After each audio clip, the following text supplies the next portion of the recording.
La iglesia está edificada sobre la gran verdad que proclamó Pedro, de que Jesús es el Cristo, el Mesías, el Hijo del Dios viviente, Dios mismo encarnado. Dice así la palabra de Dios, Efesios capítulo 4, versículos 7 al 16. Pero a cada uno de nosotros fue dada la gracia conforme a la medida del don de Cristo. Por lo cual dice, subiendo a lo alto, llevó cautiva la cautividad y dio dones a los hombres. Y eso de que subió, ¿qué es? Sino que también había descendido primero a las partes más bajas de la tierra. El que descendió es el mismo que también subió por encima de todos los cielos para llenarlo todo. Y él mismo constituyó, él mismo dio a unos apóstoles, a otros profetas, a otros evangelistas, a otros pastores y maestros, a fin de perfeccionar a los santos para la obra del ministerio, para la edificación del cuerpo de Cristo. Ahora sí, versículo 13, dice así el texto, hasta que todos lleguemos a la unidad de la fe y del conocimiento del Hijo de Dios, a un varón perfecto, a la medida de la estatura de la plenitud de Cristo, para que ya no seamos niños fluctuantes llevados por doquiera de todo viento de doctrina, por estratagema de hombres que para engañar emplean con astucia las artimañas del error, sino que siguiendo la verdad en amor, crezcamos en todo en aquel que es la cabeza, esto es Cristo, de quien todo el cuerpo, bien concertado y unido entre sí por todas las coyunturas, que se ayudan mutuamente, según la actividad propia de cada miembro, recibe su crecimiento para ir edificándose en amor. Hasta aquí la lectura de la santa palabra del Señor. He puesto por título a este sermón, una iglesia madura. Una iglesia madura. Como veremos, esta porción que hemos leído y que vamos a estar estudiando es muy similar a todo lo que hemos venido diciendo desde el versículo 7 prácticamente, ya que, mis amados hermanos, es una unidad de pensamiento. Por tanto, si escuchan alguna repetición sobre algún énfasis en algún tema, es porque prácticamente la porción tiene una unidad, del versículo 7 al versículo 16. Una iglesia madura. Recordemos, mis amados hermanos, que este Cristo que descendió al mundo, este verbo de la gloria que vino al mundo para salvar a los hombres, murió en una cruz por nuestros pecados. Él pagó nuestra deuda allá en la cruz del Calvario, muriendo como nuestro sustituto, ocupando tu lugar y mi lugar, muriendo tu muerte y mi muerte, siendo objeto de la ira del Padre en nuestro lugar.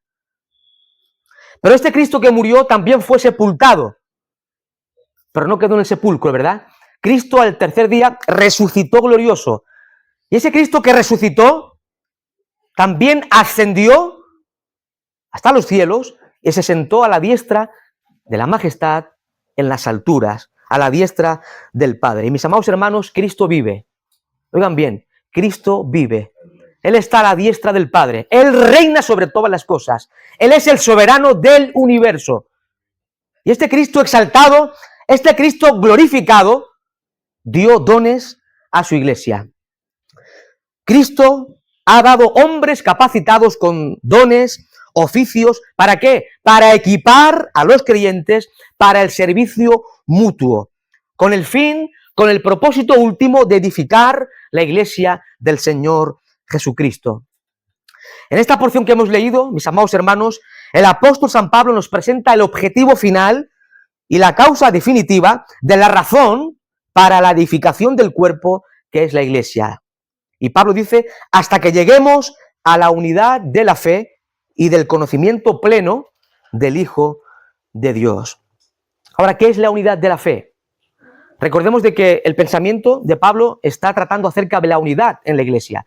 Esa unidad que la hace posible el Espíritu Santo de Dios y que nosotros como creyentes debemos mantener y preservar esa unidad en la iglesia como creyentes. También somos llamados a la unidad de la fe. ¿Pero qué es fe aquí en este texto? ¿Qué es fe? No es creencia, Evidentemente fe es creencia. Fe es creer en Cristo, ¿no? En el contexto bíblico. Pero en este contexto de la carta, fe se refiere al conjunto, al cuerpo de doctrina revelada en la palabra de Dios. Y esto lo vemos, por ejemplo, en Efesios capítulo 4, versículo 5. ¿Qué dice el apóstol Pablo? Efesios capítulo 4, versículo 5, dice, un Señor, una fe, un bautismo. Aquí vemos algunos elementos que como iglesia tenemos en común. Un Señor, una fe. Es decir, la fe se refiere al conjunto de doctrina revelado en este libro. La doctrina bíblica. Esa es la fe. Y somos llamados a esa unidad de fe. También encontramos en Judas, en la carta de Judas, en el versículo 3, que se habla de la fe dada una vez a los santos. La fe dada una vez a los santos. Se refiere también, en Judas 3, al conjunto de doctrina revelada por Dios en su santa palabra y que tenemos hoy en las santas escrituras. Recordemos de que el cuerpo es uno solo, ¿verdad? La iglesia es un solo pueblo. Cristo no viene a buscar a pentecostales, a bautistas, a asambleas de Dios o a presbiterianos. Cristo viene a buscar su iglesia, su única iglesia. Y es un cuerpo, un solo cuerpo, el cuerpo de Cristo. Pero Cristo es la cabeza de ese cuerpo, mis amados hermanos. Cristo es la cabeza de ese cuerpo, que es su iglesia. De la misma forma, hay una sola fe. ¿Sí? Es cierto que entre los cristianos interpretamos diferentes doctrinas de forma distinta, ¿verdad? Algunas veces. Pero solamente hay una fe. Hay una doctrina, mis amados hermanos. ¿Dónde está la doctrina? En las sagradas escrituras, en la Biblia, en la palabra de Dios. La fe, dice un comentarista, es el contenido del evangelio en su forma más completa. Tal como lo ilustra, dice un autor, con gran claridad la iglesia de Corinto. La falta de unidad en la iglesia viene como consecuencia de la ignorancia doctrinal y la inmadurez espiritual. Y cuando leemos, mis amados hermanos, la primera carta de Pablo a los Corintios, podemos ver en esa carta que se habla del partidismo, de las divisiones, de los conflictos que se estaban produciendo en esa congregación allá en Corinto, en el seno de la iglesia, en última instancia como consecuencia de la falta de madurez espiritual y como falta de instrucción bíblica, por ignorancia bíblica. Mis amados hermanos, iglesia del Señor, solo una iglesia equipada y anclada en las sagradas escrituras y que sirve con fidelidad, que madura en lo espiritual, puede aspirar a que todos los miembros lleguemos a la unidad de la fe. Y recordemos algo importante, bíblicamente y teológicamente es imposible tener unidad en la iglesia sin tener unidad doctrinal. ¿Verdad? Cuando cada cual piensa distinto, pues aquí se arma un lío. No hay unidad, hay discusiones, hay partidismos. De ahí la tremenda importancia, ¿verdad?, de nuestra confesión de fe, ¿verdad? Antes de ser miembro pasamos por el discipulado para saber lo que creemos. No creemos cosas extrañas, creemos lo que la palabra de Dios enseña. Pero es importante que todos estemos unidos en un mismo sentir y pensar y tener una unidad doctrinal en la fe. Si no hay una doctrina bíblica, no hay unidad de la iglesia. Y a veces dice que no, que la doctrina no es importante. ¿Para qué tanta teología, tanta doctrina? Ora mejor. Sí, hay que orar, por supuesto, pero también hay que estudiar la palabra de Dios. Si no, estaremos perdidos, desviados. Y no se va a poder preservar la unidad a la cual somos llamados. La doctrina es fundamental para mantener unida la iglesia. Sin doctrina bíblica no hay unidad. Hay partidismo, hay divisiones y hay conflictos en el seno de la congregación. Algo más nos dice el apóstol Pablo, Efesios 4, 13, dice, hasta que todos lleguemos a la unidad de la fe, ¿y qué más? Y del conocimiento del Hijo de Dios. Y del conocimiento del Hijo de Dios. Un segundo aspecto, un segundo elemento fundamental para la edificación de la iglesia, para el crecimiento de la iglesia, para el desarrollo y unidad de la iglesia, es alcanzar el conocimiento del Hijo de Dios, de nuestro bendito Señor Jesucristo. La palabra griega para conocimiento aquí es la palabra griega epignosis. Lleva la idea de un conocimiento, no solamente un conocimiento intelectual, que es importante, es fundamental, sino también un conocimiento experimental, un conocimiento vivencial. No solamente implica un conocimiento del intelecto. Debemos conocer a Cristo. ¿Sí? A la luz de la palabra de Dios, por supuesto. pero también tener comunión con Cristo, de una forma experimental, vivencial con nuestro Salvador Jesucristo. Ahora la pregunta, ¿cómo podemos conocer más a Cristo? ¿Cómo podemos conocer más a nuestro bendito Salvador Jesucristo? Mis amados hermanos, necesitamos, por supuesto, estudiar las Escrituras. Dios se ha revelado en su palabra. ¿Quieres conocer a Dios? ¿Quieres conocer a Cristo? ¿Quieres conocer la voluntad de Dios para tu vida como creyente? Lee las Escrituras. Medita las Escrituras. Vive conforme a la palabra de Dios. Ahora, para conocer a Cristo necesitamos pasar tiempo en comunión con Cristo.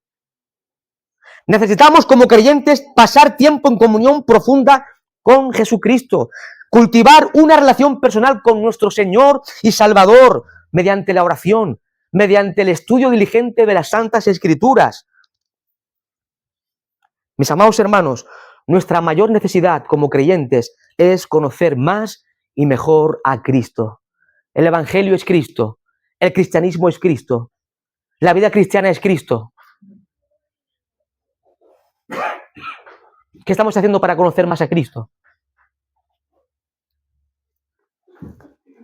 El apóstol Pablo expresa en Filipenses capítulo 3, carta a los Filipenses capítulo 3, versículo 8, después de presentar todos sus logros, sus títulos académicos alcanzados en el judaísmo, ¿verdad? Vamos a leerlo. Filipenses capítulo 3, versículos 4 en adelante, dice así: aunque yo tengo también de qué confiar en la carne, si alguno piensa que tiene de qué confiar en la carne, yo más, circuncidado al 8º día, del linaje de Israel, de la tribu de Benjamín, hebreo de hebreos, en cuanto a la ley fariseo, en cuanto a celo perseguidor de la iglesia, en cuanto a la justicia que es en la ley, irreprensible. Versículo 7. Pero cuantas cosas eran para mi ganancia, las he estimado como pérdida por amor. ¿Por amor de quién? Por amor de Cristo. Y ciertamente aún estimo todas las cosas como pérdida. ¿Por la excelencia de qué? Del conocimiento de Cristo Jesús, mi Señor, por amor del cual lo he perdido todo y lo tengo por basura para ganar a Cristo. Es tremendo, mis amados hermanos. El gran Saulo de Tarso, hebreo de hebreos, fariseo de fariseos, lo dejó todo, todos sus logros, todos sus títulos académicos alcanzados en las mejores universidades judías del siglo I, sus logros, títulos, su reputación judía, todo lo tenía por basura. Otras versiones, disculpar, dicen estiércol. ¡Qué tremendo! Todo lo que tenía Pablo, lo que había alcanzado por su propia sabiduría humana, lo tenía por basura para ganar a Cristo, para conocer a Cristo. Mis amados hermanos, no basta con estudiar una carrera de teología. Es importante, es bueno. Hacer un máster, un doctorado.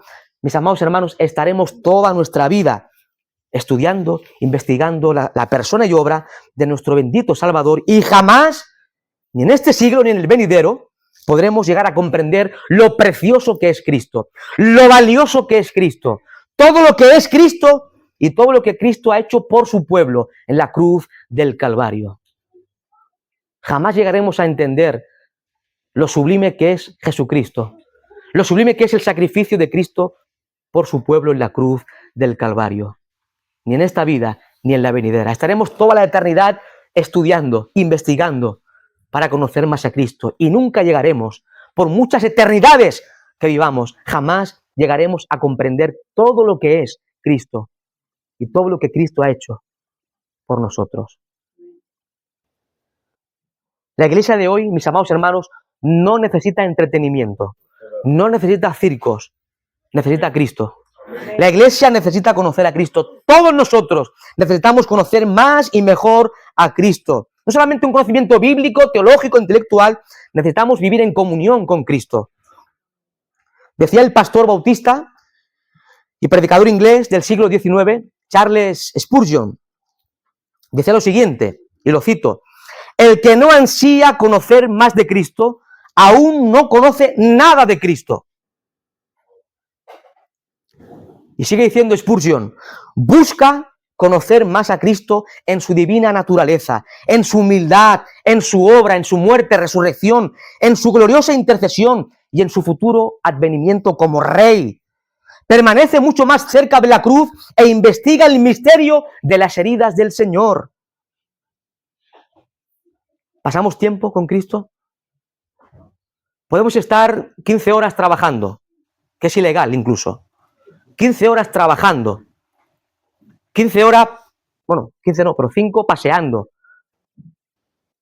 Viendo series, películas. Mis amados hermanos, estamos perdiendo el tiempo. Estamos perdiendo el tiempo. Necesitamos, como dice Pablo, redimir el tiempo.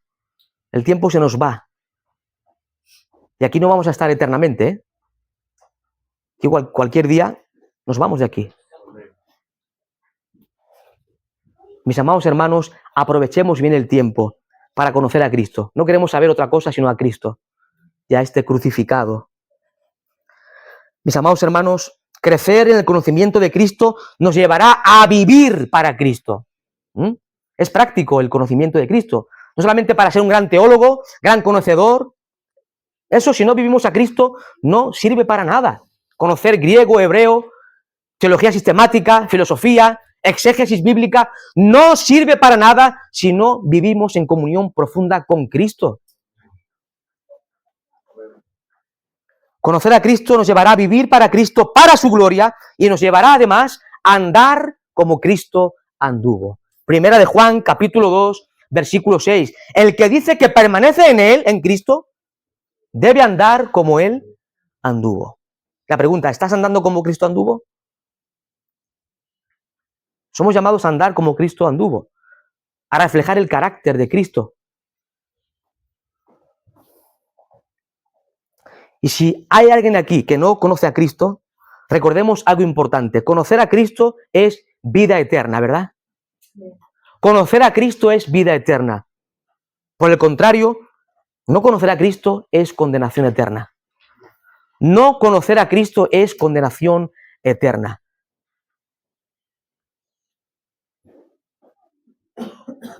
Recordemos de que el hombre sin Cristo está perdido. El hombre sin Cristo está totalmente arruinado por el pecado. El hombre está destituido de la gloria de Dios. Romanos 3, 24. Separado de la vida que es Cristo.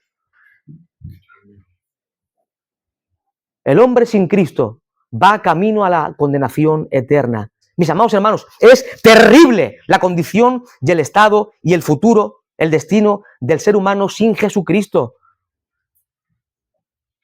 Pero Cristo sigue salvando a pecadores. La misericordia del Señor, la gracia de Dios es infinita. No es para algunos solamente, es para todo aquel que quiera venir.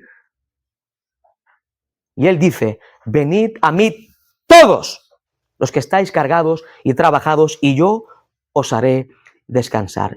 Es un llamado a la salvación esto, ¿eh? No solamente a descansar del alma, es un llamado a la salvación. Solo Cristo salva. Si no tienes a Cristo, estás arruinado. Te espera el infierno eterno. Es terrible, mis amados hermanos. Pero Dios en su gracia hoy te dice, ven a Cristo. Ven a los pies del único Salvador de los hombres, que es Jesucristo. Y si vienes con un corazón arrepentido y en fe, creyendo en Él como Señor y Salvador, al instante recibirás el perdón de todos tus pecados, el regalo de la salvación y la vida eterna. Y algo que el mundo no tiene, una esperanza de gloria. Porque Cristo es en vosotros la esperanza de gloria. Colosenses 1, 27. Sigue diciendo el pasaje en Efesios 4, hasta que lleguemos a la unidad de la fe y del conocimiento del Hijo de Dios, a un varón perfecto, a la medida de la estatura de la plenitud de Cristo. Mis amados hermanos, hago una pregunta, si alguien puede, que conteste. ¿Cuál es el propósito eterno de Dios para sus hijos? No el fin de todo es la gloria de Dios, soli deo gloria, ¿verdad? Pero ¿cuál es el propósito de Dios para sus hijos? Está expresado en Romanos 8, 29. Romanos capítulo 8, versículo 29. A los que antes conoció, a estos también predestinó para que fuesen hechos conformes a la imagen de su Hijo. Es el propósito de Dios para tu vida y mi vida y para todo creyente en todo lugar del planeta. Y a veces pensamos, ¿cuál será el propósito de Dios para mi vida, verdad? ¿Sí o no? Romanos 8:29. El propósito eterno de Dios para cada uno de sus hijos, para su iglesia, es que todos seamos hechos conformes, ¿a quién? A la imagen de su Hijo, a la imagen de nuestro Señor, bendito Salvador Jesucristo. Pablo nos enseña que Dios en la eternidad, antes de la creación del mundo, en su soberanía absoluta, nos predestinó. ¿Nos predestinó para qué? Para que seamos transformados, hechos conformes a la imagen de Cristo. ¿Y qué significa ser conformados a la imagen de Cristo? Significa ser como Jesús, ser como Cristo. En 2 Corintios capítulo 3, versículo 18, el apóstol Pablo nos presenta cómo el Espíritu Santo de Dios, la tercera persona de la Santísima Trinidad, es quien en el presente, obra en nosotros para transformarnos cada vez más a la imagen del bendito Salvador. Pero en Primera de Juan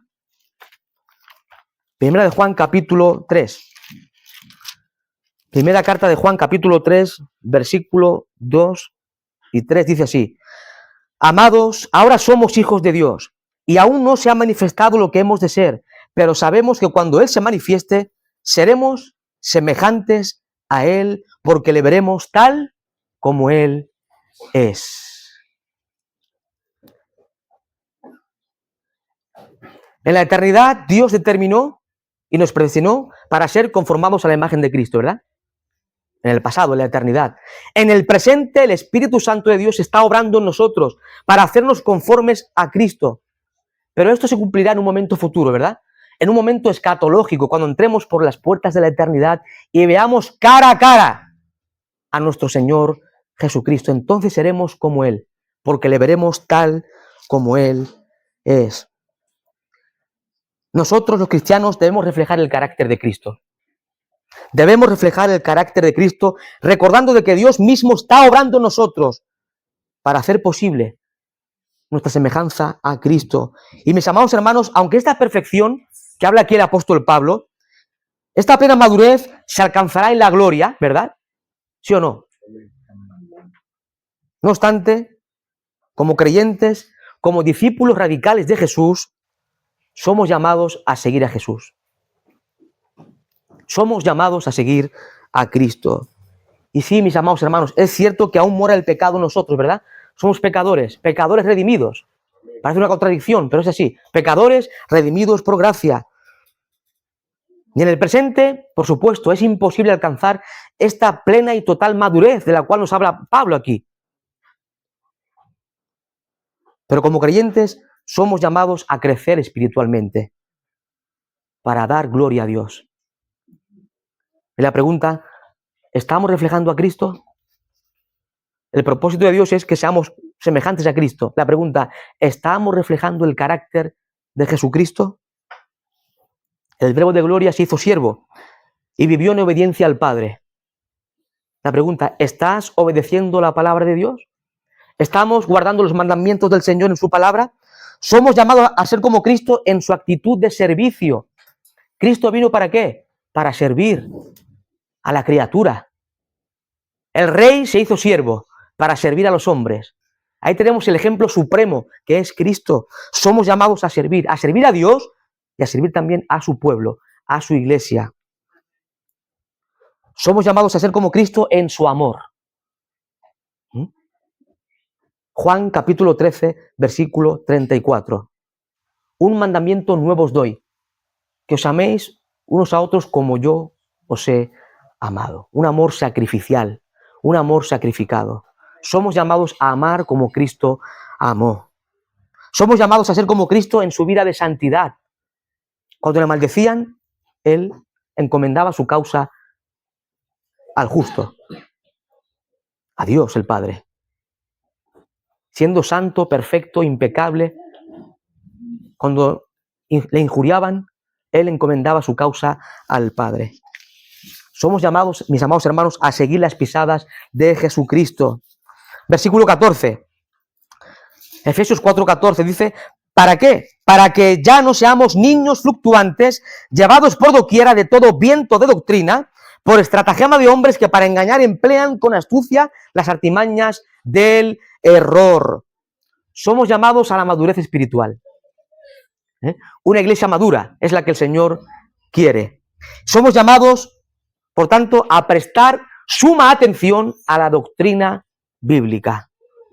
¿Os acordáis del autor de Hebreos, en el capítulo 5 de Hebreos, versículos 11 al 14, cómo el escritor de Hebreos amonesta seriamente a los lectores hebreos por su falta de madurez espiritual? Habían pasado quizás 35 o 40 años que estaban convertidos y aún eran niños en la fe. Mis amados hermanos, todo aquel que no profundiza en la palabra de Dios, todo aquel que no está anclado en la doctrina bíblica, corre peligro. Corre peligro. Amados hermanos, necesitamos ir hacia la madurez para no ser niños fluctuantes. Dice un comentarista que estos niños se encuentran en peligro constante de caer presa de todo lo que esté de moda en la pasarela religiosa o de cualquier interpretación inédita y novedosa de las Escrituras que está por todos sitios, ¿verdad? Muchos falsos maestros por todo el mundo, predicando doctrina de demonios.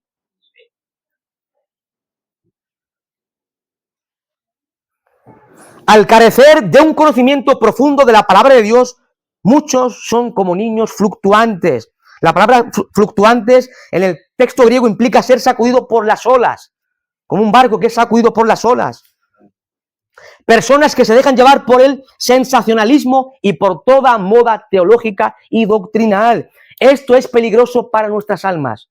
Esto es muy dañino y peligroso para tu alma, mi amado hermano. También dice el texto que son llevados por doquier, por todo viento de doctrina. Los niños, en Cristo, los que no crecen,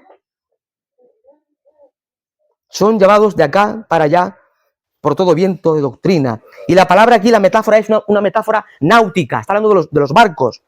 Al igual que un viento fuerte puede despedazar un barco pequeñito, así las falsas enseñanzas pueden despedazar, zarandear la vida del creyente y la vida de la iglesia.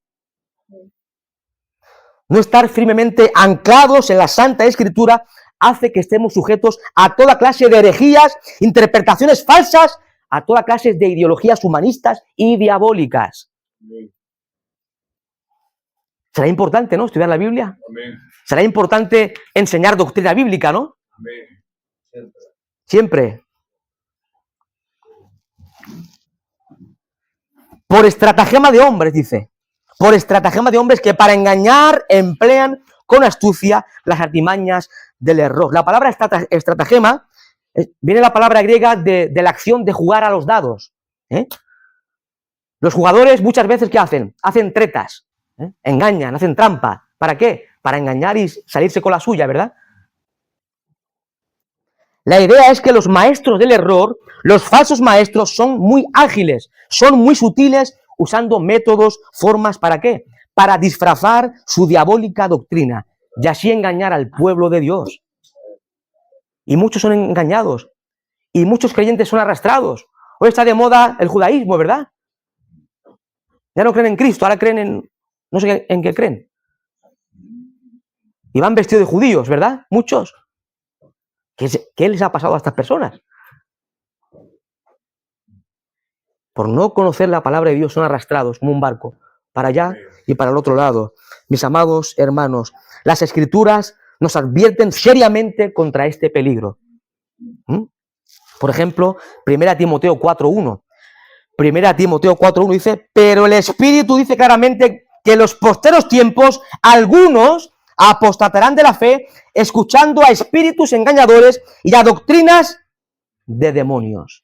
Tremendo, ¿verdad? Amén. Escuchando a doctrinas de demonios. Mis amados hermanos, necesitamos conocer la palabra de Dios. Amén. Necesitamos conocer la doctrina revelada en la Santa Escritura. Mira, la salud de la iglesia depende de la doctrina bíblica. Que la iglesia esté anclada a la doctrina bíblica de una forma sólida. La salvación del pecador depende de que se predique fielmente la sana doctrina. Pues si no se predica fielmente el evangelio, nadie se va a convertir. Vendrá gente que aparentemente cree pero no sabe que no es salvo. Porque se le ha predicado otras cosas que para nada tienen que ver con el evangelio bíblico.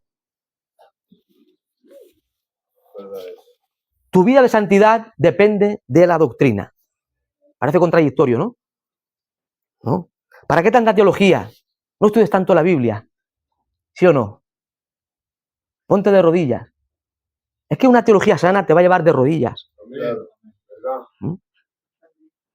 Pero rodillas sin teología, sin Biblia, te va a llevar a la locura teológica. A ser presa fácil del mismo diablo. Tu vida de santidad depende de la doctrina bíblica. La doctrina afecta al estilo de tu vida. ¿Mm? Si tu doctrina es falsa, errada o está desviada de las Escrituras, tu estilo de vida no va a glorificar a Dios. Por el contrario, mis amados hermanos, si estamos firmes en la doctrina revelada en la palabra de Dios y la ponemos en práctica, viviremos para la gloria de nuestro Dios. Amén. La salud de la iglesia, tu salud espiritual, depende de que tengamos una doctrina saludable, bíblica. Mis amados hermanos, cuidado con lo que escuchas por ahí. Cuidado con lo que escuchas en Internet. Hay cientos y miles de predicadores, ¿verdad?, en Internet, para el gusto de cada cual. La mayoría son falsos maestros. La gran mayoría. Cuidado con lo que escuchas en Internet. Según mira a qué predicadores oyes. Hay muchos ministros del diablo disfrazados, distorsionando el evangelio de Jesucristo. Cuidado los libros que lees. Ten cuidado. Hay que leer buena literatura, de autores respetables, no cualquier librito. Cuidado con los libros que leemos. Somos lo que leemos. Hace un excelente comentario el pastor y teólogo John MacArthur. Dice: la causa de esta triste situación espiritual no es difícil de encontrar. Muchos evangelistas han presentado un evangelio de fe fácil, sin compromiso real, y muchos pastores han enseñado un mensaje casi carente de contenido bíblico. En muchos lugares, en el cuerpo de Cristo, no ha sido edificado con la sana doctrina ni la obediencia fiel a la palabra de Dios. En consecuencia, no hay unidad doctrinal y hay poca madurez espiritual. Mis amados hermanos, debemos ir hacia la madurez en Cristo. No podemos quedarnos en la inmadurez espiritual. Eso no agrada a Dios. Y es peligroso para nuestras almas. Necesitamos conocer a Cristo. ¿Quieres madurar espiritualmente? Debemos conocer más a Cristo. Cristo es un gran desconocido en las iglesias cristianas evangélicas. No se predica a Cristo en muchos púlpitos.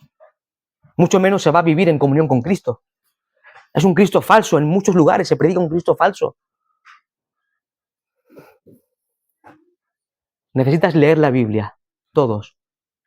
Necesitamos leer la Biblia. Meditar en la palabra de Dios.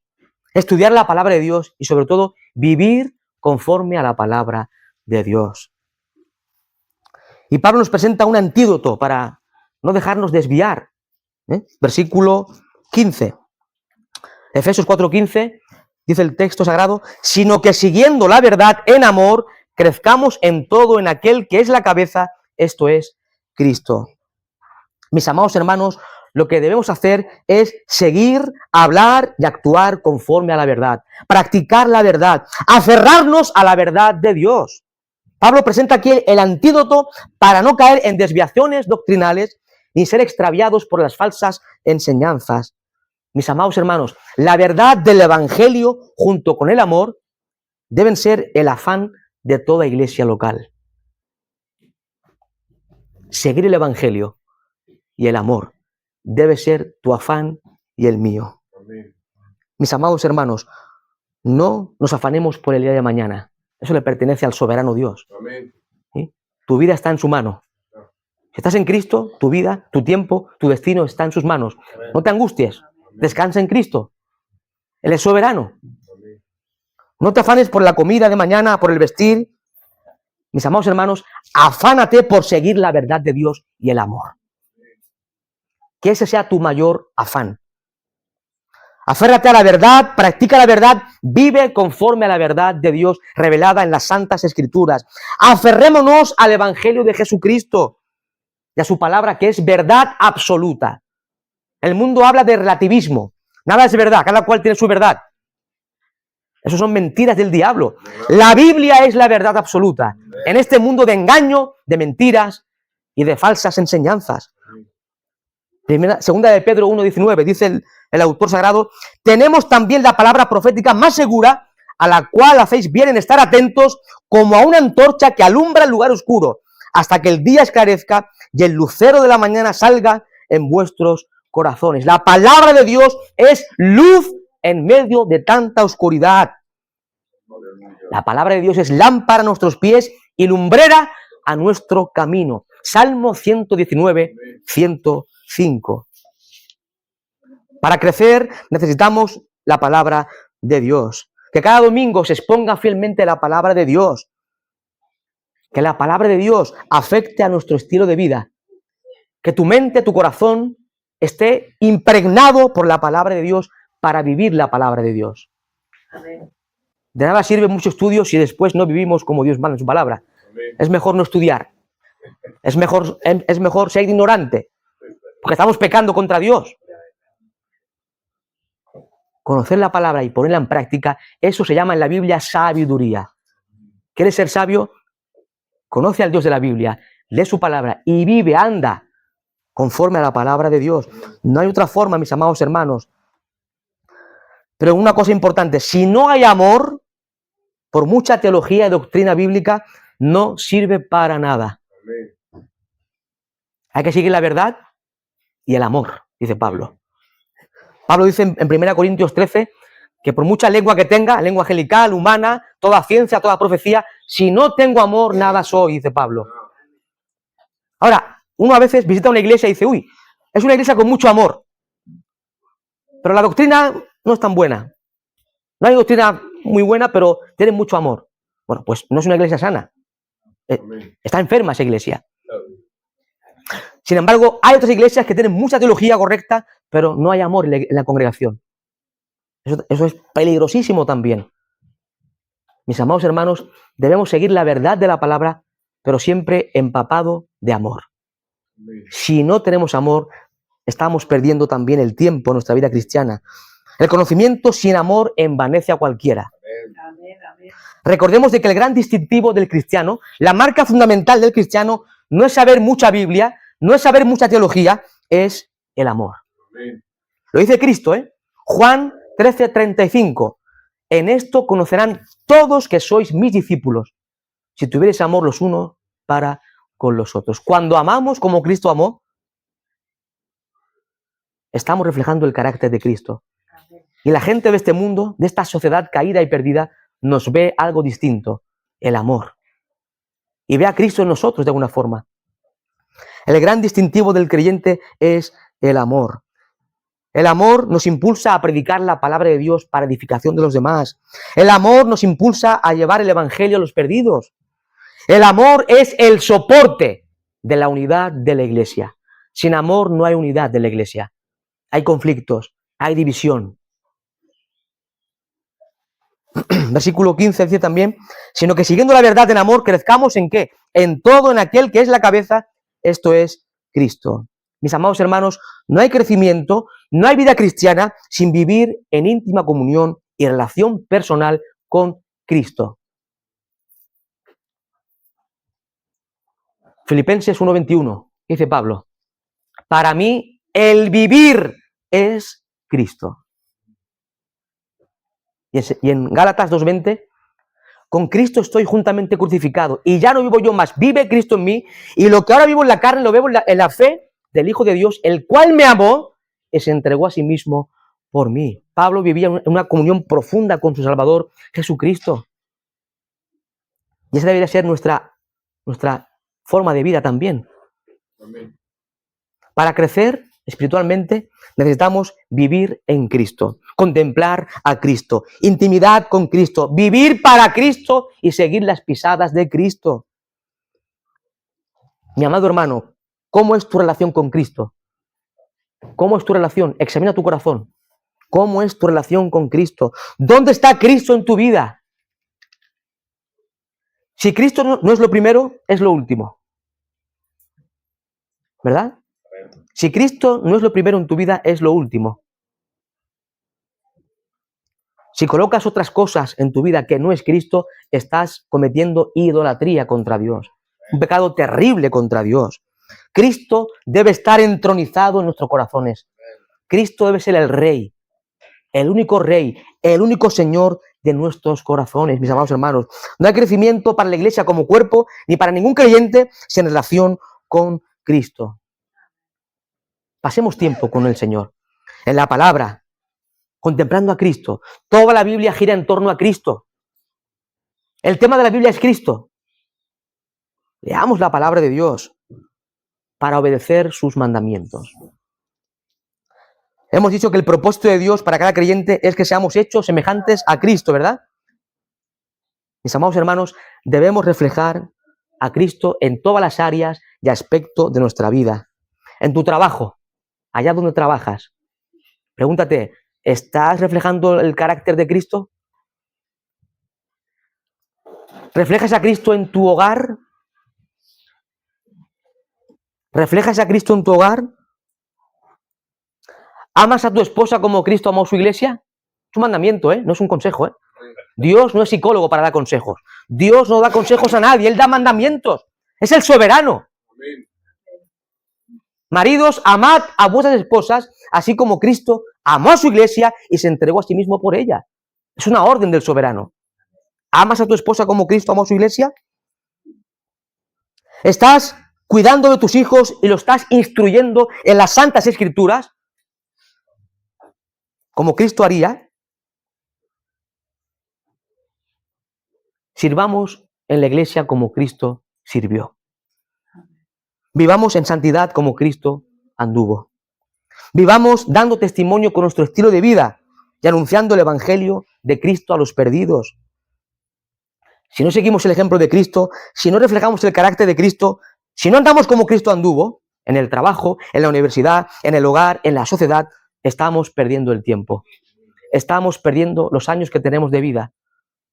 Y un día daremos cuentas, Aun de toda palabra ociosa que sale de nuestra boca, daremos cuenta ante el juez justo de toda la tierra. Vamos concluyendo. Dice un autor que los cristianos deben rendirse por completo al Señor y obedecer su voluntad, sujetos siempre a su poder para reflejar en todo momento y en todo lugar la semejanza a Cristo en todas las áreas de la vida.